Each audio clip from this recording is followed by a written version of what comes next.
Seu povo escolhido, Deus me fez pra anunciar o que Ele faz. E por amor não vou me calar, de norte a sul vou proclamar.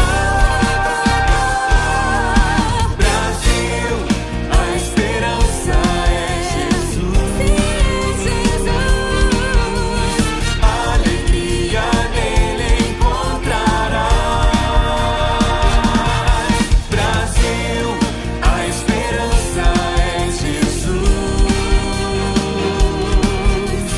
Nova vida Ele te dará.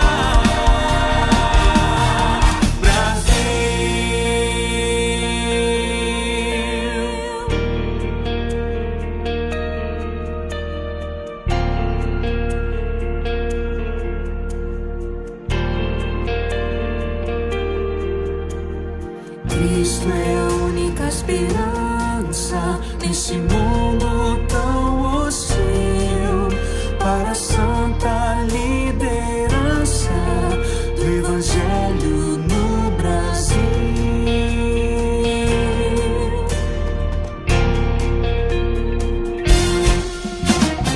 Cristo é a única esperança nesse mundo tão hostil. Para a santa liderança do Evangelho no Brasil. A esperança é Jesus. Alegria nele encontrarás. Brasil, a esperança é Jesus. Nova vida Ele te dará. Alegria nele encontrarás. Nova vida Ele te dará.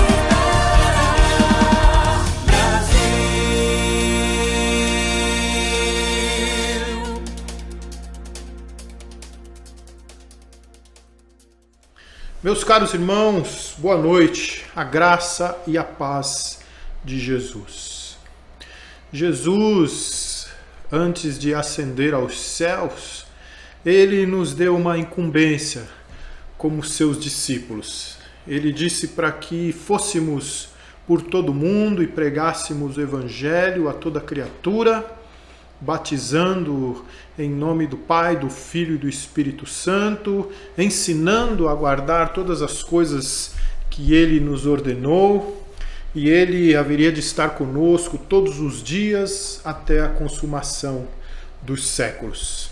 Essa incumbência de Jesus nós chamamos de grande comissão, e cumprimos essa grande comissão de várias formas, entre elas fazendo missões através das nossas juntas. Nós batistas temos as nossas juntas de missões, a Junta de Missões Mundiais, Junta de Missões Estaduais e a Junta de Missões Nacionais. E nós estamos na nossa campanha de missões nacionais. Jesus Cristo é a única esperança. E a nossa divisa está lá: em nenhum outro há salvação, porque também debaixo do céu nenhum outro nome há, dado entre os homens, pelo qual devamos ser salvos. Atos 4:12. E eu continuo incentivando a você a participar da nossa campanha de missões. Nós encerraremos no primeiro domingo de novembro, tá bom? Ore e contribua com os nossos missionários. Eles confiam em nós, eles estão lá na frente do trabalho missionário, certos de que as igrejas fazem a sua parte. Muito obrigado por você que está contribuindo, por você que já contribuiu e por você que vai contribuir com a nossa campanha. Que Deus abençoe muito a tua vida.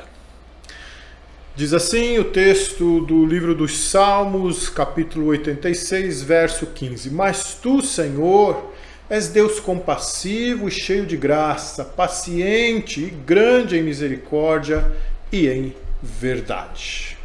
Eu quero orar com você nessa noite. Pai, é bom estarmos na Tua presença para esse momento de oração e reflexão na Tua palavra, Senhor. Guia-nos, ó Deus, nessa atividade, nesse trabalho, e que a nossa oração, Pai, seja atendida pelo Senhor e a nossa reflexão, ó Deus, resulte, Pai, em anunciação da Tua palavra e edificação para as nossas vidas. Nós te pedimos, Pai, pelos enfermos, nós suplicamos pelos enlutados. Também, ó Deus, intercedemos por aqueles que estão passando por alguma dificuldade financeira, que o Senhor alcance esses corações com paz, com suprimento, com mantimento, com palavra de consolo, e que nós sejamos, ó Deus, instrumentos nas Tuas mãos para que essas vidas sejam abençoadas. Põe no nosso coração, ó Deus, gratidão, e que a nossa gratidão se expresse, ó Deus, em boa medida, em generosidade, Pai. Em nome de Jesus. Amém. Nós estamos estudando as orações da prisão nas cartas de Paulo e estamos lá no texto de Colossenses, onde Paulo expressa a sua oração por aqueles irmãos, no capítulo 1, dos versos de 9 a 12. Nessa oração, Paulo faz 3 pedidos. Ele ora para que aqueles irmãos sejam alcançados por inteligência espiritual, ele ora para que eles entendam e coloquem em prática a obediência, e ele ora por excelência moral. Nós vamos pensar hoje, nessa última parte da oração de Paulo, dos versos 11 e 12, ele ora por excelência moral. Eu quero então abrir aqui o nosso texto, que diz assim, versos 11 e 12, sendo fortalecidos com todo o poder, segundo a força da sua glória, em toda perseverança e longanimidade, com alegria, dando graças ao Pai que vos fez idôneos à parte que vos cabe da herança dos santos na luz. Muito bem, sabedoria e conduta, procedimento, deveriam estar sempre relacionados ao nosso caráter moral.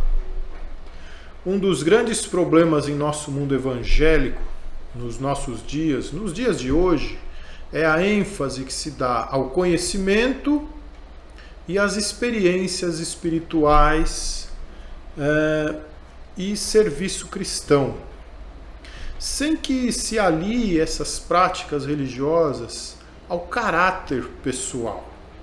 Aqueles atributos que nos cabem como cristãos, que fazem diferença na nossa vida e que são frutos de transformação interior. Então busca-se muito pelo conhecimento, pelo entendimento, busca-se muito pelas experiências místicas, mas preza-se pouco pela transformação interior, pelo aprimoramento do caráter cristão, do caráter moral. Conhecimento, conduta, serviço e caráter compõem uma combinação que precisa estar presente na vida do cristão. Esses atributos compõem um sistema de vida cristão. Eles precisam estar sempre em bom equilíbrio. E sabemos que é essa combinação que compõe a nossa obediência a Deus. E obedecendo, nós servimos a Deus e crescemos no caráter de Cristo. Embora nenhum de nós seja perfeito no equilíbrio dessa combinação, conhecimento, conduta, serviço e caráter, é importante que empenhemos esforços para que alcancemos em boa medida, ou nos aproximemos em boa medida desse equilíbrio.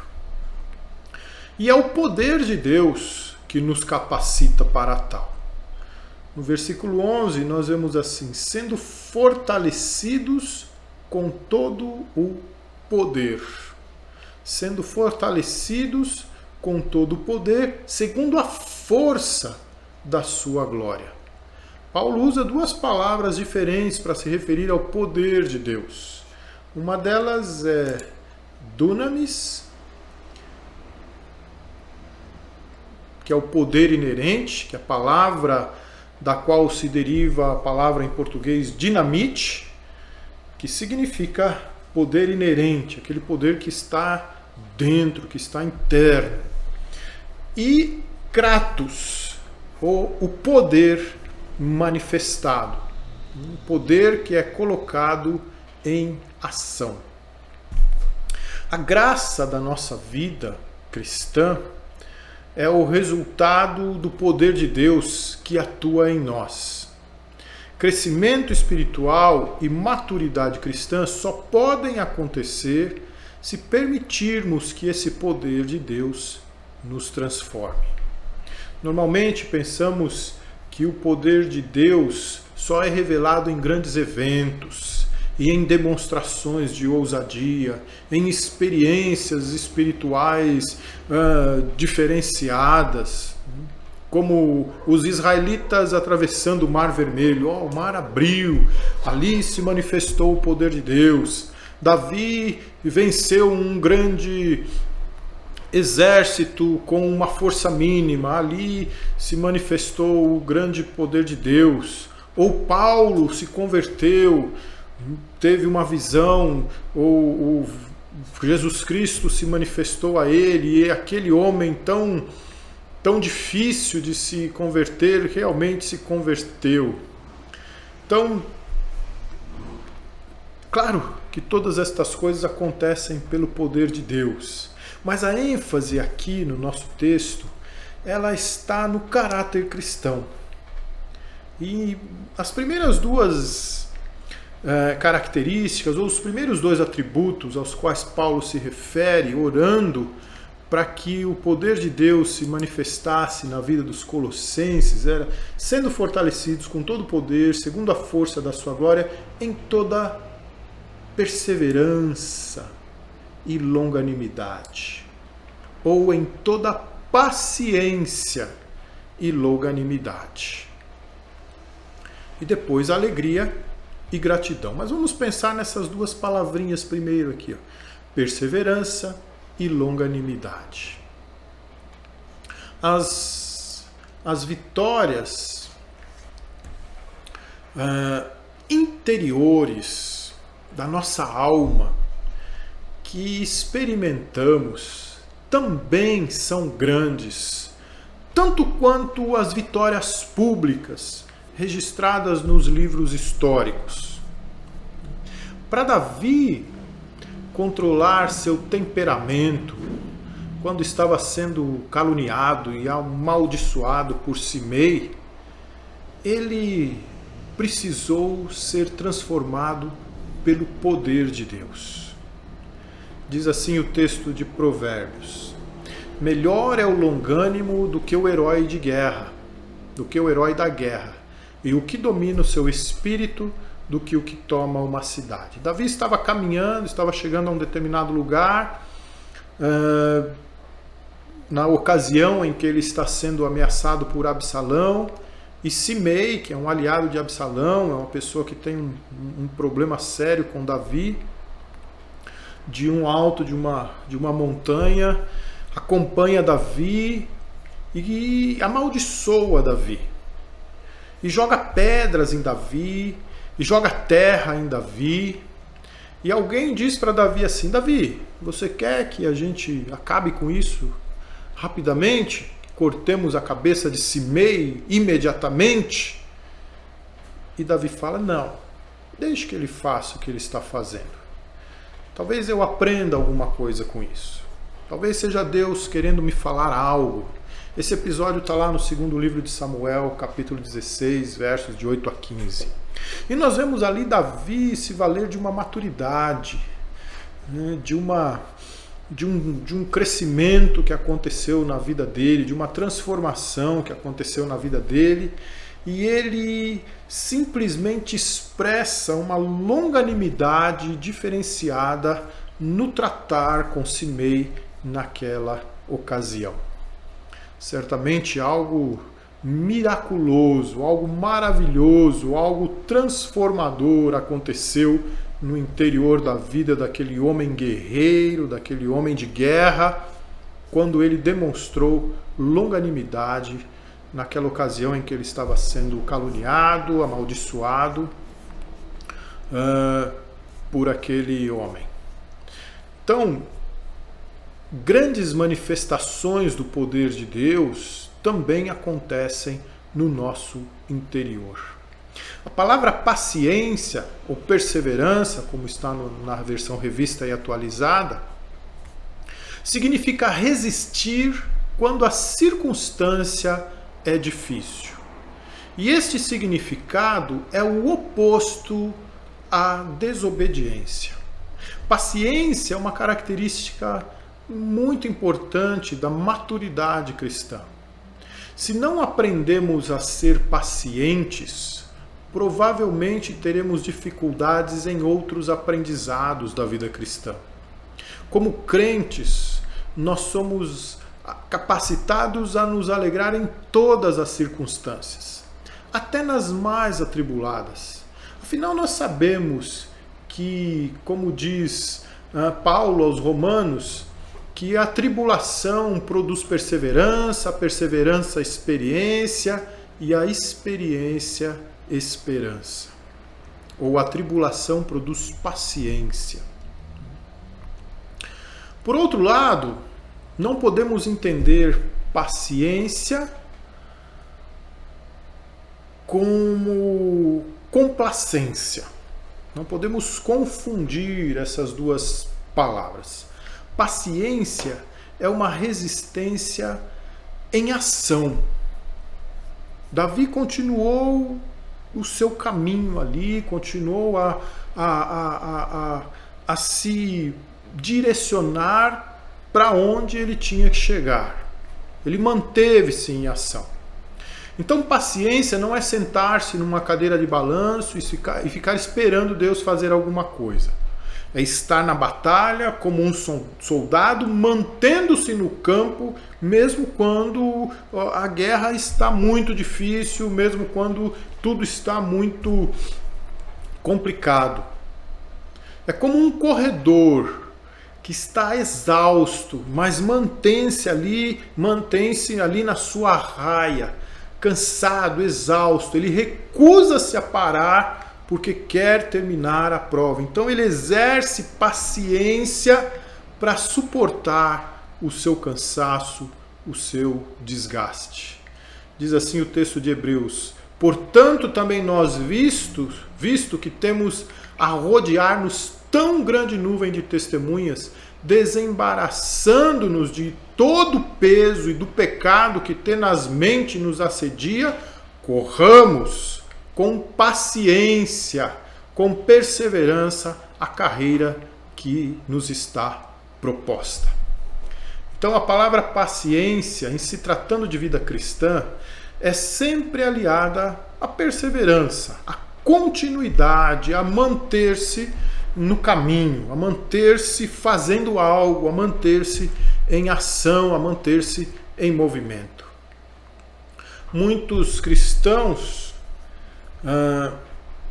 têm a tendência de se estagnarem quando as circunstâncias são desafiadoras, quando a situação está difícil. A Bíblia nos exorta, a oração de Paulo nos constrange a mantermos-nos pacientes e perseverarmos. Junto com a paciência está a longanimidade. Veja, Paulo fala em perseverança ou paciência e longanimidade. Longanimidade significa restringir-se ou autorrestrição. É oposto à vingança.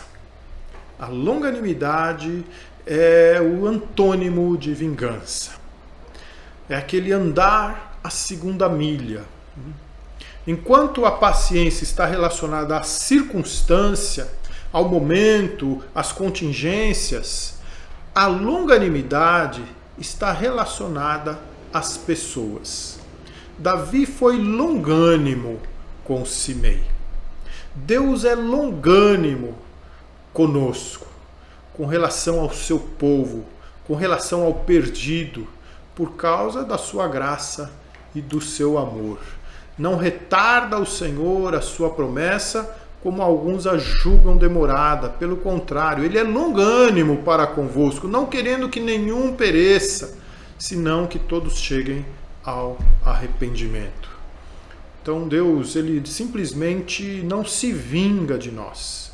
Ele simplesmente não retribui a nós aquilo que nós mereceríamos por causa das nossas inconstâncias, por causa das nossas resistências, por causa da nossa desobediência, por causa da nossa falta de atenção.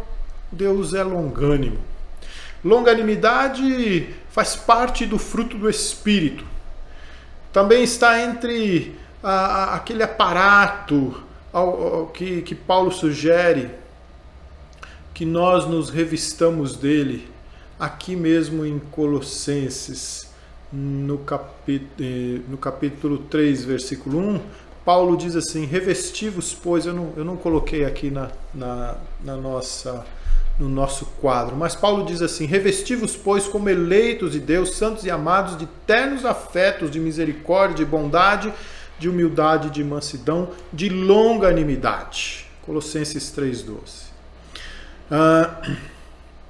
Agora, é uma coisa interessante, né? Como pessoas enfrentam bem as circunstâncias difíceis da vida, com toda a paciência, com perseverança, com aquela confiança, mas simplesmente perdem a compostura, perdem a estribeira quando se trata de outra pessoa, quando se trata de um amigo que cometeu um equívoco, que porventura ofendeu ou algo assim.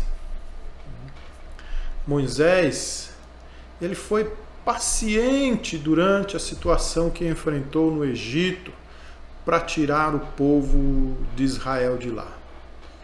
Mas ele perdeu a sua compostura, perdeu a estribeira com o seu povo. E como resultado disso, perdeu também o seu direito de entrar na terra prometida. Quando Moisés tinha que ser longânimo com o seu povo e colocar as tábuas da lei ali do lado e chamar o povo: olha, vem cá, vamos conversar sobre esse bezerro que vocês fizeram aí. Não é bem assim, estão aqui as tábuas da lei, vamos conversar com isso. Existe só um Deus, o Senhor, que tirou vocês da terra do Egito. Não. Ele simplesmente quebrou as tábuas, ficou indignado, não teve nenhuma longanimidade com o povo. E a falta de longanimidade nossa gera prejuízos.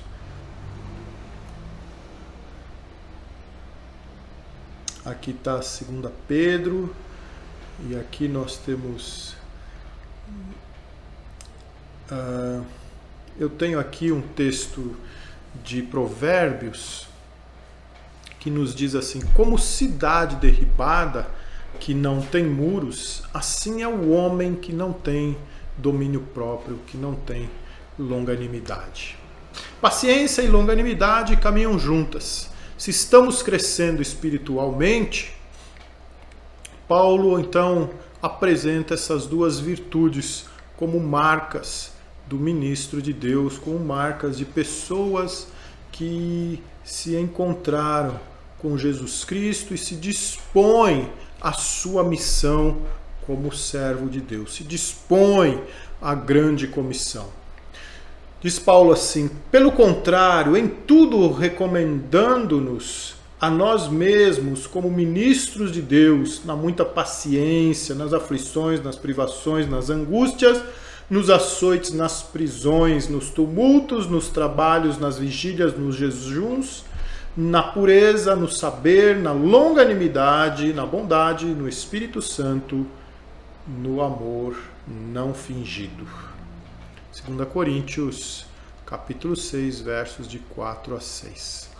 Certamente Paulo se dispôs em seu ministério a essas marcas e dispôs em sua vida dessas marcas. Ele diz assim ao jovem Timóteo: tu, porém, tens seguido de perto o meu ensino, procedimento, propósito, fé, longanimidade, amor, paciência ou perseverança. Não é nada difícil ou algo que demande muito tempo para Deus realizar um milagre que envolva a sua criação física, a sua atuação na natureza. Jesus restaurou imediatamente a orelha de Malcom ao golpe de Pedro. Mas não foi assim com o temperamento de Pedro. Seu ódio, sua violência, esse é um trabalho que Deus exige que participemos dele, com vontade, com perseverança, para que seja efetivado em nós. O milagre que acontece na natureza, Deus vai lá e realiza. O milagre que acontece dentro de nós, a manifestação do poder de Deus dentro de nós, requer de nós parceria com Deus para que aconteça. Deus pode tirar rocha da água imediatamente ao pedido do povo, mas ele não obrigou Moisés a ser paciente e longânimo. Um pastor que há algumas semanas visitava um jovem que havia sido gravemente ferido por uma queimadura em um acidente, ouviu desse jovem o seguinte: eu gostaria que Deus fizesse um milagre no meu corpo. O pastor respondeu àquele jovem o seguinte: Deus está fazendo um milagre, filho, mas não do tipo que você imagina, ou que você gostaria, não da forma como você entende que o poder de Deus se manifesta. Mas eu estou vendo você crescer na sua paciência e na sua gentileza durante essas semanas que tenho te visitado. E esse, para mim, é um grande milagre, tanto quanto seria a cura de todo o seu corpo ferido. Apesar das circunstâncias, o milagre de Deus acontece. Talvez não se evidencie fisicamente, mas está lá, no nosso interior. A nossa alma pode sim experimentar grande transformação e, de fato, um milagre. O poder de Deus evidencia-se em nossas vidas, não somente em paciência e longanimidade, mas também em alegria e gratidão. Diz Paulo assim: com alegria e dando graças ao Pai. No nosso próximo encontro, vamos tratar dessas outras duas virtudes cristãs pelas quais Paulo ora por nós: a alegria e a gratidão. Que você cresça nesses atributos, nessas virtudes cristãs. Seja paciente nas circunstâncias difíceis. Seja longânimo com o seu próximo que apresente a você alguma dificuldade também.